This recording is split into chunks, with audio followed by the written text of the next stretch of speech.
I am Gunnar Danger. I am the Vice President of the Professional Art Society of Stanford, and we are here with Calvin Marcus, the artist. To start off, I was wondering if you would like to talk about your background as an artist, going from the San Francisco Bay Area all the way through the MFA at UCLA, all that good stuff.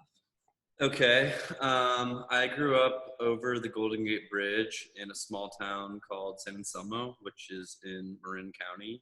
And both of my parents were graphic designers. I guess they still are. And I guess that's just relevant since I'm trying to say I grew up in a relatively creative household. My dad's design studio just used to be the bottom floor of our home. And this is back when everything was sort of drafted in an analog fashion. So there was always like drawing tools and drafting tables and multiple people that came from the city and commuted to our house to work for my dad every day. And my mom was also sort of involved in that world. And so I guess what I'm trying to say is that when I was a young person interested in art, it was certainly not a point of contention in my family. It was a very encouraged profession. As far as I knew, I had no idea what that meant in like contemporary terms, because I think as a art student, I mostly looked at modern art, and it had very little correlation to, I think, how people are making a living as an artist today. I mean, obviously, the model of exhibiting art in galleries and institutions hasn't really changed. That's always been a thing, but that was not something that anyone taught us in school, right? Like how you go from being an art student to a professional artist. But anyways, yeah, when I wanted to pursue art, I asked my parents if I should apply to art school for college, and their perspective was that going to just an art school, like RISD or something for an undergraduate degree, was potentially a bad idea, because since I was only 18 years old, I was very early to be deciding what I want to do for the rest of my life. And their perspective was that exposure to as many different things as possible would be not only beneficial to me if I end up actually becoming an artist, but also better for me if I end up deciding I don't want to become an artist because whatever. So I ended up applying to very few schools. That was mostly, honestly, because I was not a superb student. I only excelled and did well in the things I cared about, which ultimately as a GPA doesn't look very good. Like, of course, I got all straight A's in art classes and science, and I went to a public high school, but they had what was called like a distinguished school within the school. So you could either go through my high school as like a generic American high school student, or you could go and be part of these like kind of creative arts programs. And then there was another one that was like more like environmentally focused program. And I was, of course, like in the arts and theater one. So everything that was sort of creative and science-based, I did well in. And then in like whatever history and English and language were all the things that I did less good on. And so my options for university were limited because of that. And so I ended up going to University of Oregon, which makes it sound like it's not a very good school, but that's not really what I'm trying to say. It certainly is a big school where you might end up in lecture halls with like hundreds of kids, which is not the best environment for learning, I don't think. But very similarly to my high school in University of Oregon, you were always able to apply to these sort of smaller schools within the school. So of course, after the first year of doing general education, I applied to the arts program within the school, which is actually across a bridge, or at least most of the classes were across a bridge in like a smaller sort of set of buildings. And then it kind of felt like I was going to like a small liberal arts college within this like giant university, which suited me really well, because I think, to my parents' point, instead of just only being around like artists that were like, you know, trying very hard to be like cool and like dressing a certain way and having a very sort of single-minded pursuit of life and whatever, I was, you know, roommates with journalism students and, you know, chemistry majors and all of these people. So I got to kind of have, in what I feel as like a more maybe well-rounded experience, where I was at least just like exposed to things that maybe I wouldn't have been if I had just gone to like an art school. And obviously, mostly it's the people that you go to school with and the people that you spend time with that play sort of the biggest role, I think, on your academic experience, because at the end of the day, you're so young when you go to school. Like, I always think about how much more I would have gotten out of school had I gone when I was much older, because there's just a different set of priorities, right? College is very social, right? It's the first time that you've been like let out of your parents' sight to just do whatever the hell you want. And so there's like that whole learning curve of just how you decide to use all of these things that are really there for you to succeed, you know?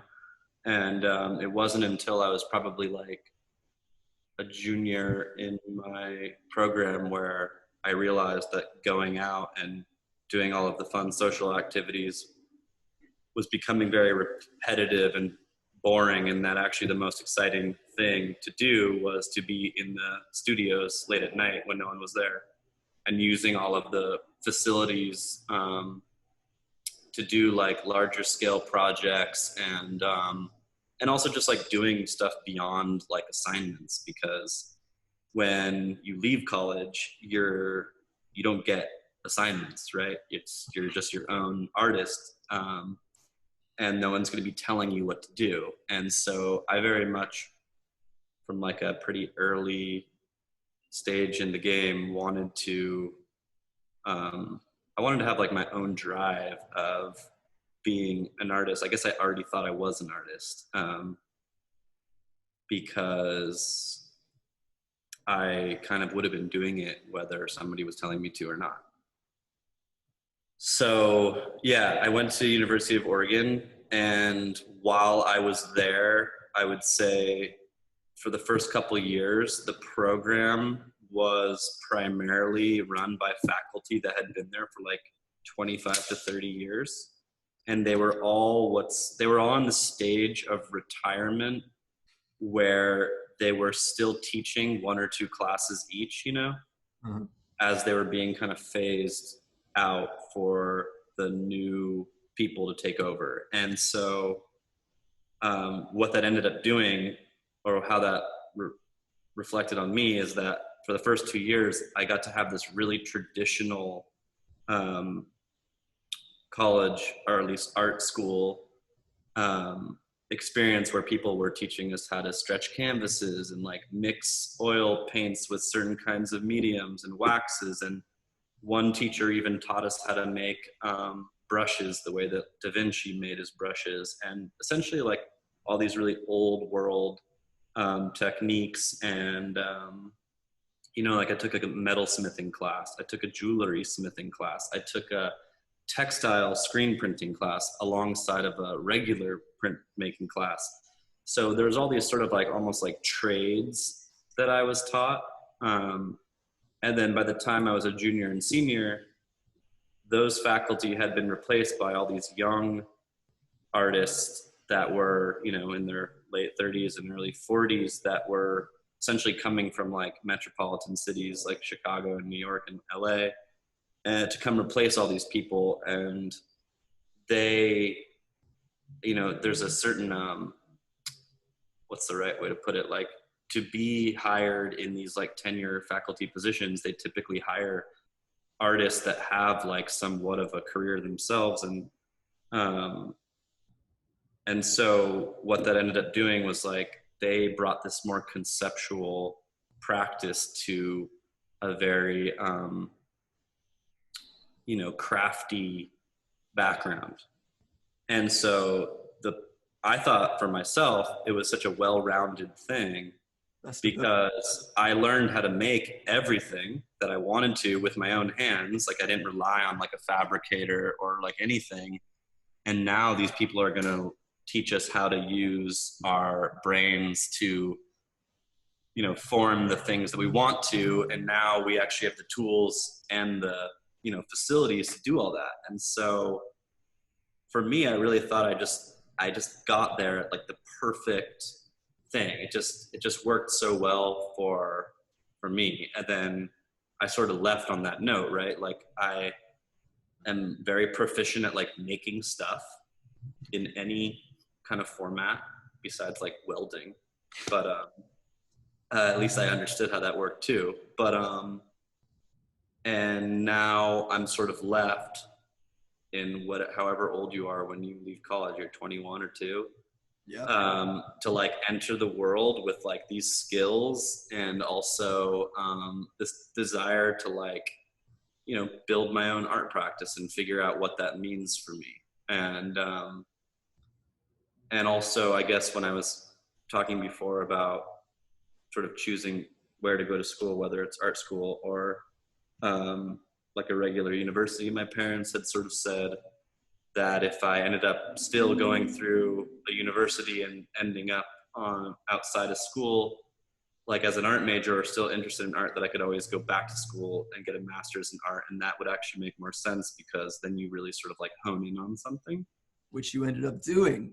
Right. So that's kind of a good segue for the next thing, which is that I graduated from University of Oregon, and I don't think I stayed in Eugene a week past graduation.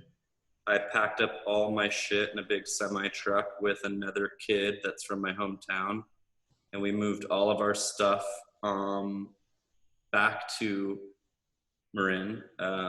And then I think I was at my parents' house for a week, and my dad convinced me that moving back in with them was a very big mistake, because I think they didn't want me to kind of fall in with like my old friends that had like never left town. Because he just knew that would be really a negative thing. And so I reached out to my aunt, or maybe even she reached out to me and said, you know, if you want, you can move in with me. I live all alone, and you can turn my garage into a place to live and a little workspace. And my aunt's the widow of my dad's brother, and he himself was a really crafty person. So the whole garage was full of all his tools, and they hadn't been touched since he had passed away like 15 years ago. They're all perfectly methodically organized.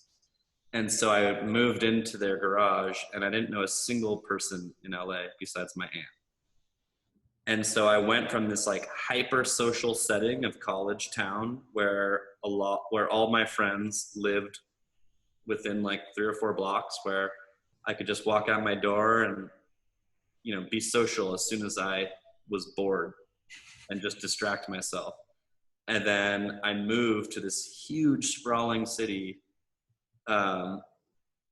where I literally didn't know a single person.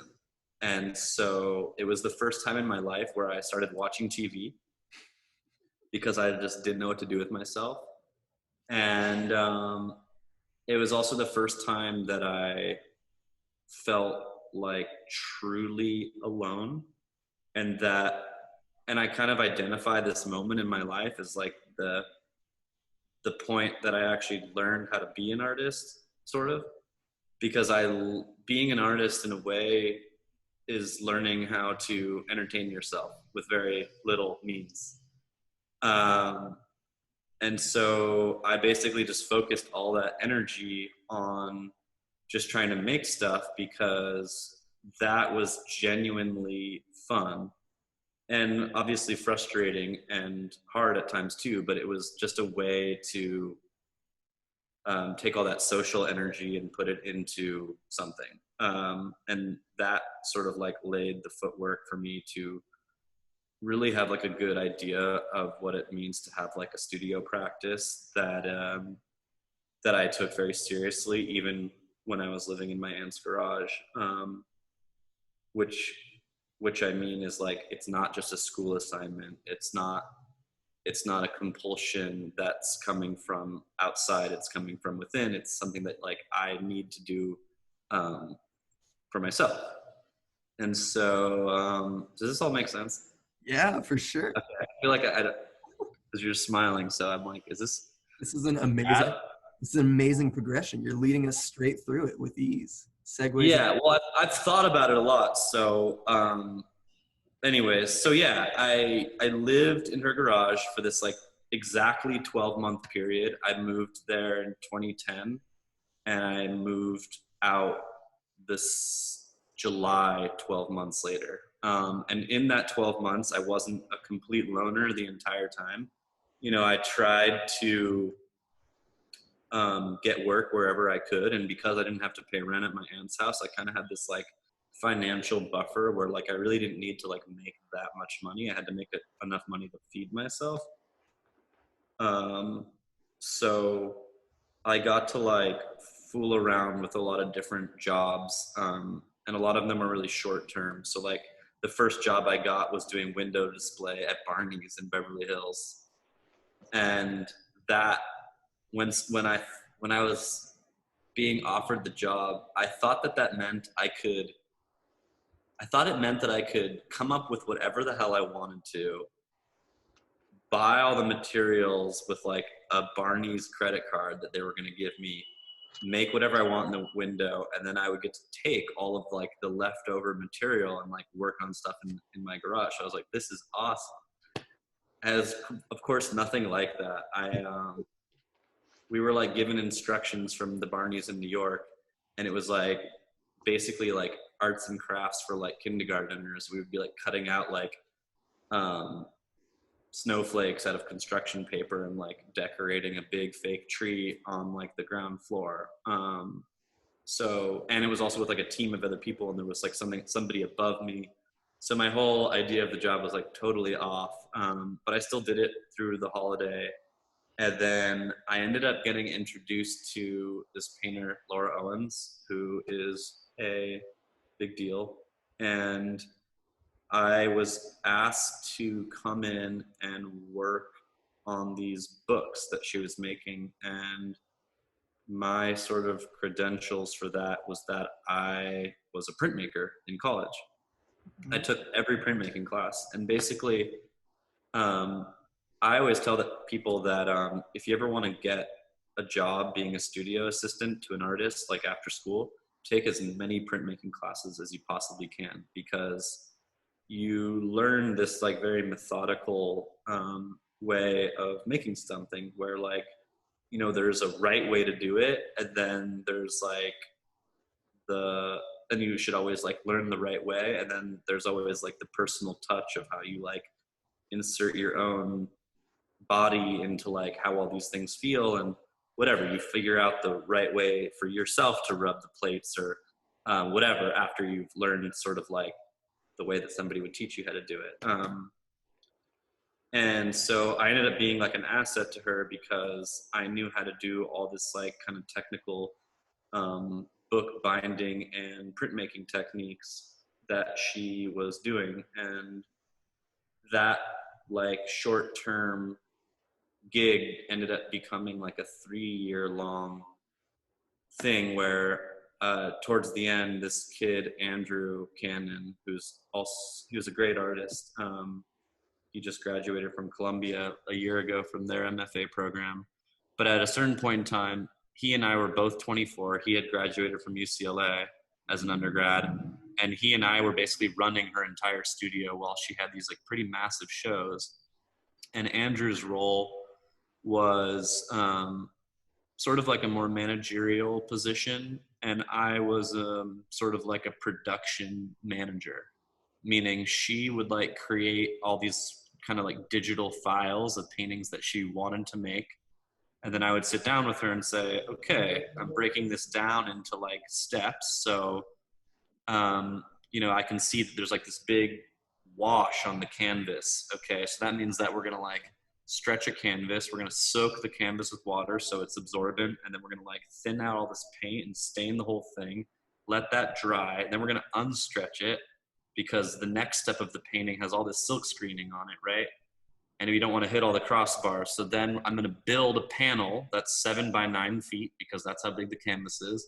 We're going to re-stretch it on this panel, do all the silk screening, right, on a rigid thing. And the silk screens were like 4 by 5 feet. So I would like take off my shoes. I would have 5 people helping me. We're standing in the middle of the silk screen, pulling it while 2 other people are holding the screen. And then we're like, I'm stepping out of it barefoot, because I'm like walking on the face of like one of her giant paintings. And then as soon as we pulled the print, we like popped it up, and then 2 more people would grab the screen and run it outside because it's like the middle of the summer and we're not using silk screening ink. So the paints that are like meant for painting are being silk screened with. So they want to dry immediately in the screen. So then people are like rushing it outside while we get the, it's just like, that was my job. And then after that, we'd unstretch it again, re-stretch it onto the stretcher bars so that it was like more manageable. And then all the hand painting would be done by Laura, and then that's it. So that was kind of my role, was to like break down the painting into steps and then actually like execute everything that needed to be like of a mechanized process before like handing it off to her to do the finishing steps, or like things in between, like the staining or whatever, because there's sort of like this mix of the handmade and the systematic screen printing or whatever it might be. And I had been there kind of like like up to my max. I really liked being her assistant. I got a lot out of it and learned so much. I mean, I learned more working for her in 2.5 years than I did in probably all of my time at University of Oregon. But it was just a really good experience because I got to know her really well. I got to see how a studio was run so professionally at such a high level. She had like many exhibitions a year. She had to give works to art fairs. She had things going into museum collections. She had stuff being given to, benefit auctions for whatever the fuck, you can imagine. And so it was really important and interesting for me to be at the stage of development that I was in, seeing somebody, just managing such a big operation and, seemingly thriving, even though it was clearly like very high stress, very high stakes, it seemed at the time. And yeah, it was just like, I don't know how to make like a parallel to it, but like just a very high level thing, but as a painter, and like what that looks like as like a business is like, it's pretty abstract, especially when you're like a young art student. You're like, well, how do I get from being in school to then like doing that? So I got to see all that from like also a very safe place, right? Because I was just like her assistant. I didn't have anything of my own that was on the line. I was just like helping someone do their own thing and seeing how it all worked, and also taking things that seemed helpful to me and applying it to how I wanted to be a professional artist. And then also like, seeing things that she was doing or other people were doing. Cause I also worked for a lot of other artists, just like much more short term. I just didn't I didn't see the point in mentioning it, but I had like a lot of short-term 6-month, 2-month gigs with other people. Even if it might have even been like a week-long thing. I just need somebody to help me come print these etchings. And I would just go to Art Center and print in their print lab for 2 weeks straight. And then that job would be over. So I kind of said yes to everything because I just wanted experience. And I wanted to also learn about LA because every time I had one of these jobs, it would be in a different part of LA. And I wanted a reason to drive to East LA or to South LA or to North Pasadena or whatever to sort of like figure out the city. Because otherwise I was just going to be at my aunt's house all the time in the garage. So yeah, at some point in time I applied to UCLA. I actually applied twice. I applied right when I got there, or sorry, right when I got to LA as a sculptor, and I did not get in. They let 2 people in a year. And then because of the space constraint of my aunt's garage, I ended up doing a lot more drawing and painting than sculpture. Because also the thing that I found about painting, or at least like the way that I relate to painting more than anything else, is that there's a certain level of efficiency or immediacy to it, that in the sense that like you really just need a drawing utensil and like a surface, whereas all the sculpture I was making or wanted to make, you know, would start as a drawing, but then I would be like, oh, I need to find somebody with a table saw so I could cut all this plywood, and then I need to, you know, just there was just so much stuff outside of actually just doing it myself that felt really prohibitive. So I ended up gravitating towards painting, so that when I reapplied 12 months later, I ended up applying as a painter and got in. And so I think that's another kind of like, to people that are listening, I think that it's important to not feel like there is AOVAL, like a real designation as an artist. Like, I think that the worst thing you could possibly do is actually like, you know, box in what you think you are as an artist. I think it's really important to feel like medium is not what dictates you as an artist, and that the freer you feel between mediums, the better your art will be. You know, there used to be this kind of joke at UCLA that like, how do I say that? That like everybody were like artists, but then like the ceramics people were like ceramicists. Does that make sense? And that was because everybody else was like, yeah, I'll take a picture and consider it my art. Or like, I'll make a painting and consider it my art, even though I'm like a sculptor. And the ceramicists were like, if I don't make ceramics, then like, I'm not making my art. It's like some other thing. And that's a huge generalization. So that's not true of every ceramicist that went through the program in the 3 years I was there. But that was like that was a general vibe. And by the way, there were painters that were the same way, that had this like very purist attitude about what they were doing. And in almost every case, I would say it was really prohibitive to their growth as an artist, because they were weirdly not considering themselves artists. They were considering themselves painters. Do you know what I mean? Yeah, for sure. And so I very quickly like abandoned any identity of like wanting to be a painter. Yeah. I was like, I actually don't want to be a painter. I don't want to be like anything. I just want to make, I want to come up with ideas about what I want to make. And if painting is the best format for people to understand that idea, then great, it'll be a painting. If it's meant to be a photograph, then it should be a photograph. And basically taking that pressure off of painting not only made my painting better, freer, more its own thing, but it was also really exciting to think, well, I could make a photograph and I could do all these things, and I can make ceramics too. Like, why the fuck not? As long as it matches up with my idea and can connect with people clearly, then it's totally valid.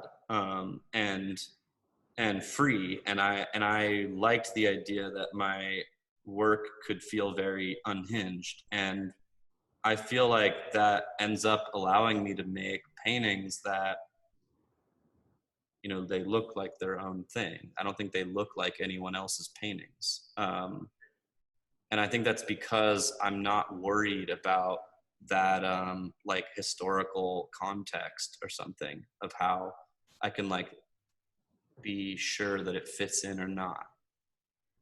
In terms of That like makes sense. painting fitting in? Yeah, and that like this mark looks like, you know, whoever. It's like becomes its own thing. It's sort of outside of painting. It's really just imagery that's 2D. And I like thinking about it more like that. To me, it helps me move through the sort of formal things like without any hesitation and without any hold up of like, well, if I do this, it's not going to look like my work. It's like, well, that's not true because anything I do will look like my work For sure. at this point. And so it's really the same thing. It's more like a mental thing of how to like unlock like other directions and spread out and sort of like grab onto as much kind of content as you want instead of it feeling like this thing where I'm beholden to landscape painting because of some thing. You know what I mean? Your process of like coming up with an idea and then how that idea goes from something that was in your mind, something you were thinking about, to on the canvas, how it becomes realized. Yeah. All right. I'll try to explain that. I'm like a drawer. I constantly have like pen and paper everywhere I go, and if I have ideas, I'll like either write it down or I'll like draw something really fast and loose so that like even if I forget it like for weeks, I'll like eventually look through that same sketchbook and be like, oh yeah, what was that about? And then like I'll try to make like a better rendering of it, like a clearer depiction of the idea. So I'll give an example. Like one time I was looking at all these like Magritte paintings and I forget which ones, but it ended up leading me to think about this idea of like this immortal force, like a godlike being reaching through the clouds in that very you know, you've seen like the Guston painting of like the hand coming down, like drawing the line. Um, and I'm sure it's in all sorts of biblical stuff too, where there's like this hand, the hand of God reaching through the sky. I'm not religious at all, by the way. So um, I was more just interested in like that physical thing of this hand reaching through the sky.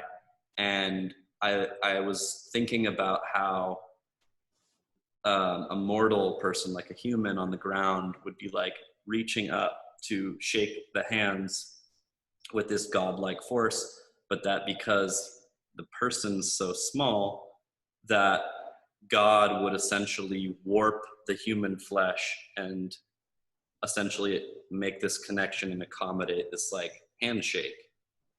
And the image has nothing to do with anything religious or really anything other than the idea of like some sort of spiritual force somehow having the strength or the potential to like warp mortal flesh, and whatever that looks like as an idea is in its own self like this kind of like sculptural event. Like you're thinking about like the physicality of like that twist. And so like I just drew that really fast in my sketchbook, and then I think a day or so later I saw it again and I made like a slightly better drawing of it. And then I was like, you know, to actually get this to look correct, I think I need to like take some pictures. So then I had my friend come over and we created this angle where I was just reaching up to his arm, and he stood up on a table and we did this like handshake, right? And then I essentially do all these things mostly with like a light box, so very like analog. I drew this hand, the God's hand, grabbing the hand, but then I cut the wrist, just like, as far as like collage. And then I redrew the elbow down at the bottom of the page. So there's this huge discrepancy of space. And then I just drew the rest of the arm sort of like twisted to sort of allude to this idea that the force of this spirit was creating this stretch to accommodate the handshake. And then from that photograph, I was able to make these like renderings of this painting idea. And then from that, like I got my first good drawing where all the perspective and the scale seemed good. And then I like entered that into like sort of like a color study process where then I like worked with flesh tones, and I worked with like the rays of light coming through the clouds and like did different versions of that. And then at the very end, like the elbow ended up having like the sleeve of like a sports coat with like a couple buttons on it. And that was essentially like the process for making that one image. And so a lot goes into, I guess, like building the picture up. It's not like, I don't think of it, it's not like an action thing where everything happens all at once. It's much more of like a built image. And maybe that relates to the sculpture background or like the printmaking background even, like sort of taking imagery and breaking it down into like the core components. And doing that also allows me to essentialize the image and make it more direct, right? So like there's been plenty of situations where I've like drawn a huge thing and it has like all this stuff. And then I'm like, well, is this picture the clearest picture? Or can I like lose a lot of this sort of decoration, I'll call it, and just make it more of like a streamlined idea? So as I like revise it, I'll erase a lot of stuff, or like sometimes that requires me just like scanning a drawing and just like photoshopping out stuff and then saying, oh, that's so much better, and then making a new drawing without it before making the actual painting. I was thinking of all those like the series We're Good Men, and all of Oh, those yeah. huge paintings started off as these like little crayon drawings. But Yeah, so I was just about to say that was a much more involved, at least like materially involved, because there was a certain quality from the crayon drawings that like was very nostalgic because of the Crayola palette. It's all of these colors that we've all been playing with since we were like little kids, like periwinkle blue and what's another one? I don't know, like dandelion yellow, or they're all named after these like cute things. And that ended up becoming like pretty important to the final paintings, that they really reflected this like single palette. Because you can imagine, like, as you paint with a brush and like tubes and mixing, the purple that you mixed yesterday is not going to be the same as the purple that you mixed tomorrow. The opacity is not going to be the same. The mark's not going to be the same. So anyways, I wanted like the whole series of paintings to feel very connected to this one thing. And so I went through this kind of insane process where I worked with this paint maker in New York named Robert Doke. And he's essentially like a fine art painting chemist, you could call him. And so what he's done over the course of his career is he's essentially developed like really specialized art materials that are unlike anything that you would buy in a store. And like he even says, like, the paints I make are very much like food. They have like a shelf life. They're like made fresh. And like the fresher you use them, the better they'll perform, and blah, blah, blah. Obviously oil paint stays fresh for a really long time, but there's other like kind of watercolors and stuff that he makes that are very different than anything that you can buy in a store, because they're prepared like in the old way, and they use like gum arabic instead of like some other kind of binder, which is essentially just like sugar water. But the visual results of the stuff that he makes are like very vivid, and the colors are really rich, and the pigments are unlike anything that you could buy at a store. Like he makes like cobalt blue, black watercolor, which I've never even heard of that, or like cadmium brown oil paint, like all these like insane things. Like you never would see that in like a Williamsburg line of paint or like Old Holland or whatever. Anyways, so what we did is we took the whole palette of crayons and I drew them out on a piece of paper, like rubbed them out. I labeled them. Then I sent him one of each crayon, Crayola crayon.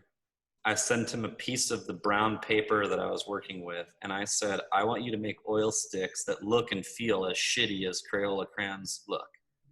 Because as you know, like, painting has this like language of like the luscious and like the super opulent thing that like color can do, right? Like you can get like these colors that are so overbearing that they like kind of like take over the whole painting. And I think the desire to make oil paint look like Crayola crayon is like, it's very weird. You know, so I like took these like really special pigments and we suspended them in all these waxes and binders so that when you rub them on the canvas, they would look transparent and essentially kind of cheap like Crayolas do. And then from that, I did not make paintings that looked like the drawings. I essentially made big drawings in exactly the same way that I had made the studies, so that there was not like a loss in translation. There was just like this kind of like one-to-one enlargement, because I wanted it to feel like sort of crumbly and childlike, I guess. Which is like in total contrast with the subject matter too. Yeah, exactly. I was wondering about, you know, how you sort of got that show. What was that like, you know, transitioning from the MFA, starting to do gallery shows, and what your relationship with those gallerists were like? Okay. Well, that was not the first show that I did outside of school. There was one show that I did before that with the same gallery, Clearing in New York. And that show is actually my third show outside of school. So the way that it happened is honestly like there's no ways in which these things are like, what's the right way to put it? It's not like there's one way to do anything. And I would say that whatever art career I have is different than some other person that's the same age, that went to the same program as me, and whatever. So whatever it's called, there's not one way to skin a cat or something like that. And so I had this attitude about, well, first of all, I was really ambitious and I really wanted to be an exhibiting artist. And I was like, just felt like I would like do anything to make that happen. Like I was just like cutthroat about like working as hard as I could and like trying to like be making like the craziest shit I could possibly think of and like really pushing myself. Like I was being really hard on myself and just trying to like push it. And I guess like one of the ways in which I sort of like leveled myself, that's the wrong word, but the way in which I sort of like advanced myself, I would say, or like put myself in a better position to jumpstart anything is like, I kind of felt like there was this attitude amongst my, you know, fellow classmates that was a little like, you know, if I have a show, you know, here's an example of like what I might do. And so like when they'd have a studio visit with like a potential work gallerist connection, there was always this kind of feeling of like, yeah, well, let me come back in a few months and see where you're at.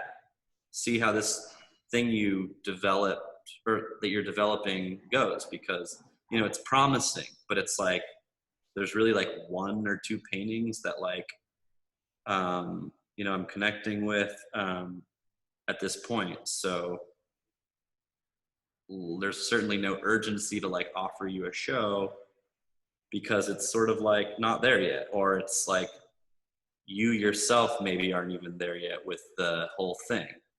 And I guess I felt like to convince somebody that you were like ready to have a show, or like that the idea or the project, whatever it is, was ready to be seen by the public, was that I wasn't gonna just like make one example to like show to people. I was gonna make sure that when someone came to my studio, like the show was already there. It was like done, hanging on the wall.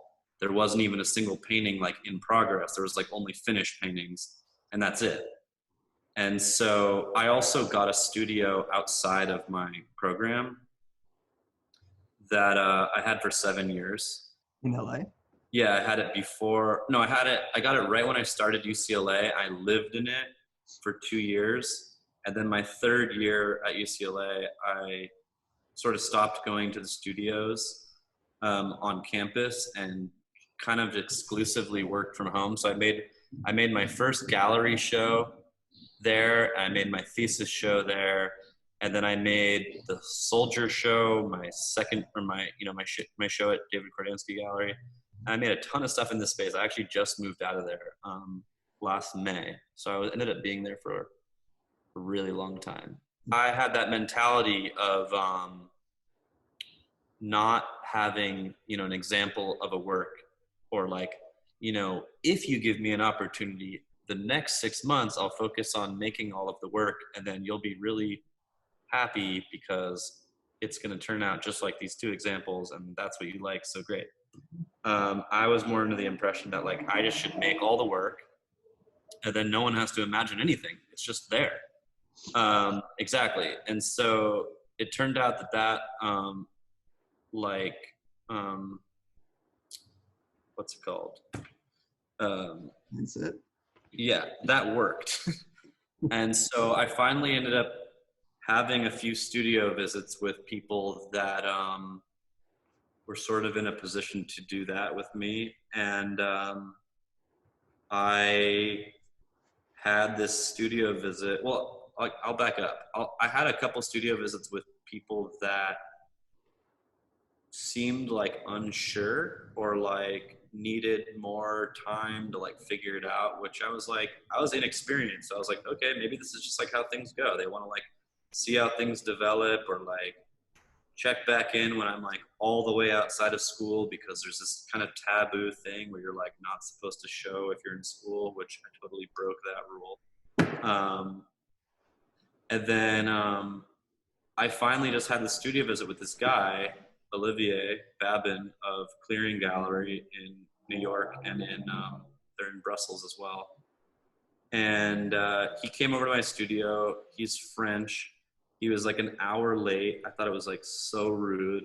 I couldn't understand a single thing he was saying, but he ended up staying at my studio for like 4.5 hours and missing his plane to New York, and we just like really connected. And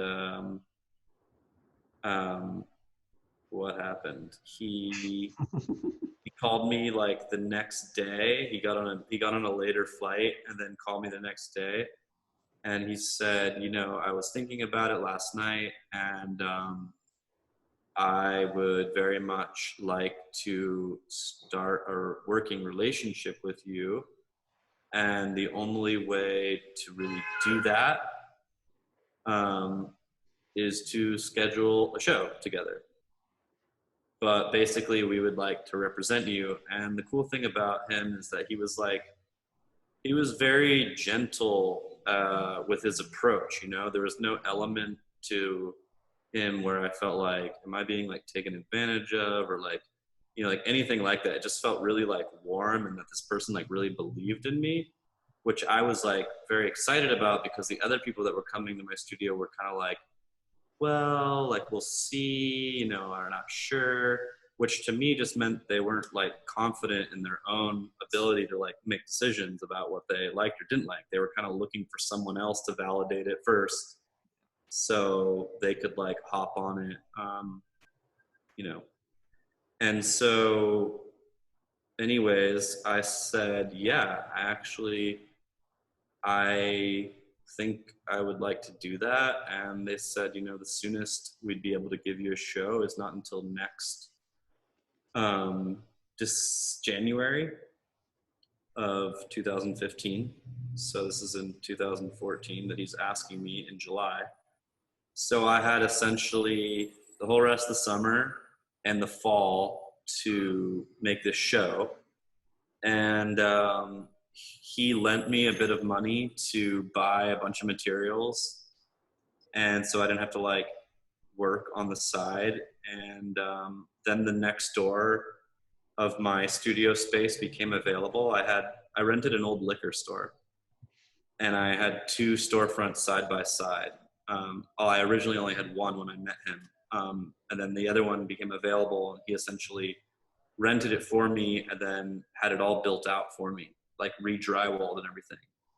And so I went from having my UCLA studio plus 3,000 square feet of storefronts to make my work in, which was like pretty crazy.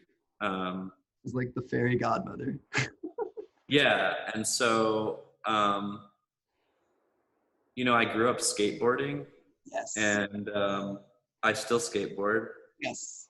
But when I was like in middle school, there was like this thing that would happen where like there'd be a really good skateboarder that was like amateur, and then he'd get picked up by like a team, by like Adidas or whatever, Yeah, and they'd be like, you're pro now, and sort of like blow some steam into his whole thing. And I guess I always thought like, God, that guy like went pro, and then he's like 10 times better than he was like the day before.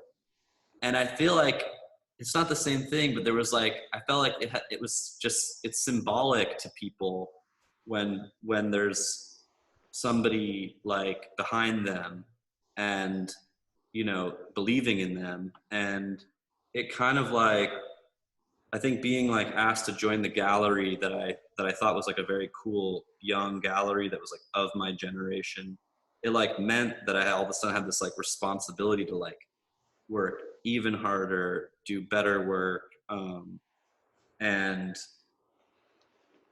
just try to make the best show for my first show ever, because it's like in New York and I'm like this California boy, and I'm like gonna have my first show in New York City. Like everyone, but in my mind that was like everyone was gonna like see this, and it was a big deal to me. And so I like made this show, which was I'll show you one sec.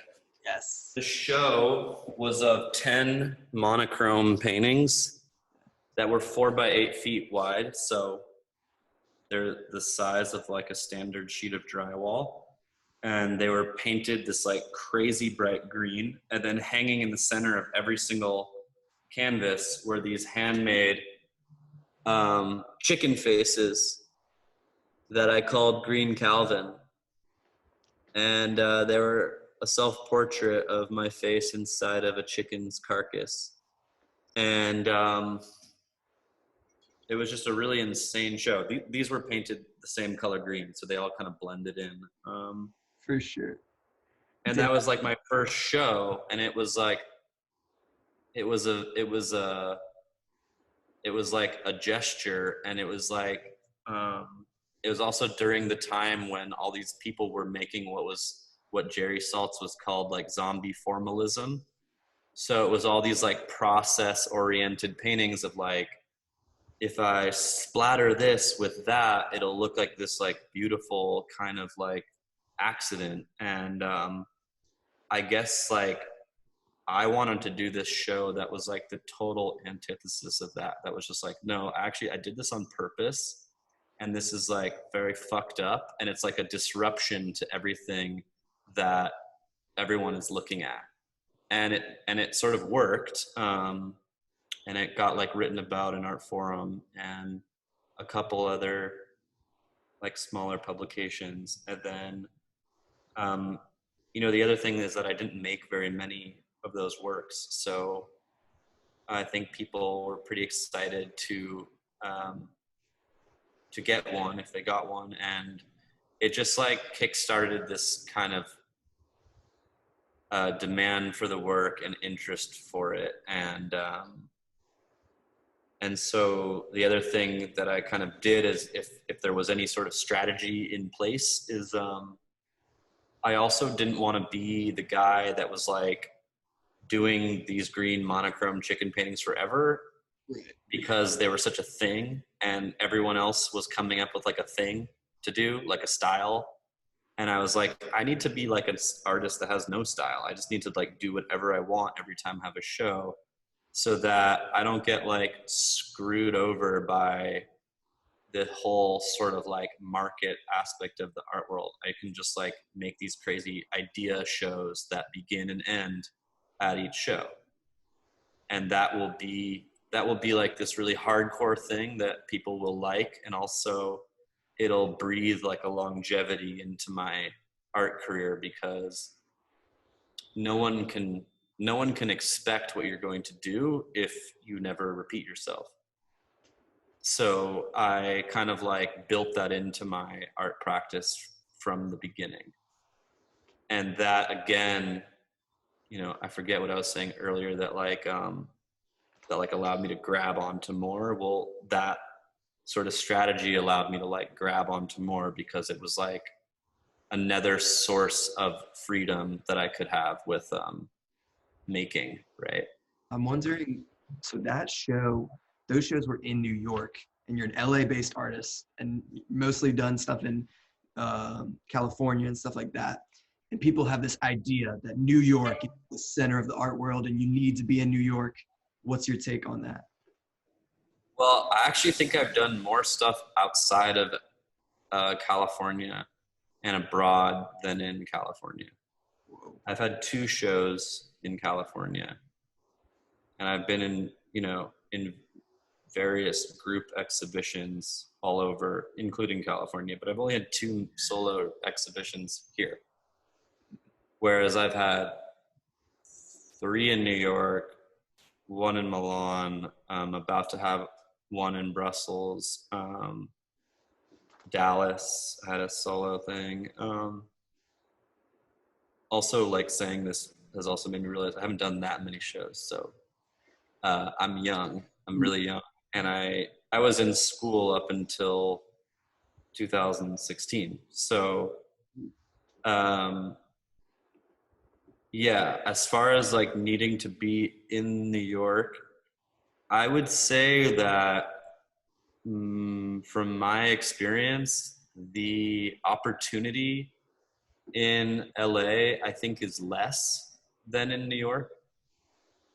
I could be wrong, but it seems like artists in New York have more exposure.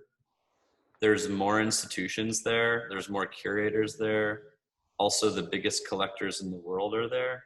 So it is true that the engine core is there still. People like to say, oh, LA is like on the verge of like blah, blah, blah, like all the time. But from what I've heard, people have been saying that since like the 60s, that it's on the verge of something. And yes, it's true. In the last 10 years that I've been here, it's 10 years this year, that there's been a lot more stuff that has come to LA for sure. Like Matthew Marks has a gallery here now. Hauser and Wirth has a gallery here now. Gagosian, I guess, has always been here, but there's Spruth Moggers has a gallery here. Now there's the, what's it called? The new Broad Museum. Now there's the thing that was in Santa Monica has a sort of like, has this rejuvenation that's been relocated downtown. There's Mocha, and there's, I guess what I'm trying to say is there's just a lot more. There's tons of galleries, young, and I guess what I'm saying, like more veteran, like the ones that I just listed that moved here. But I think even still, like the landscape is like, I guess what am I trying to say? I guess I'm saying like, it would be much more casual for like people to like go check out your studio from the Whitney, for example, if you lived in New York, because the Whitney's there, right? And I think that those things really do happen. Whereas like somebody from the Whitney wants to come to my studio, I'm like, whoa, holy shit, you know? And maybe it's the same for them too, but I guess what I imagine is like those people all know each other because they go to the same openings. You know what I mean? Yeah. And there's just a much more fluid crossover, I think. And it seems like things just kind of happen there more organically. Whereas I feel like here, those opportunities are more scarce. And yeah, but that could just be totally wrong. But that's the way that I sort of see it. Um, but yeah, so I also feel like super lucky that I work with a gallery in New York because um, ultimately they're the ones that I think have a really global platform. I'm not saying that my gallery here does not do that. I'm just saying like to be in Europe and in Brussels, to be in New York and in Brussels, there's that other connection to all of the rest of Europe and yeah, to like New York. Any jewels of wisdom that you're just waiting to throw at us? No, I just think that I've kind of said all of the like advice I think I have to impart on anyone, which is mostly like, you know, don't feel like, especially as a student, that like you're a painter or not a painter or like anything. Try to incorporate everything that you can into your work,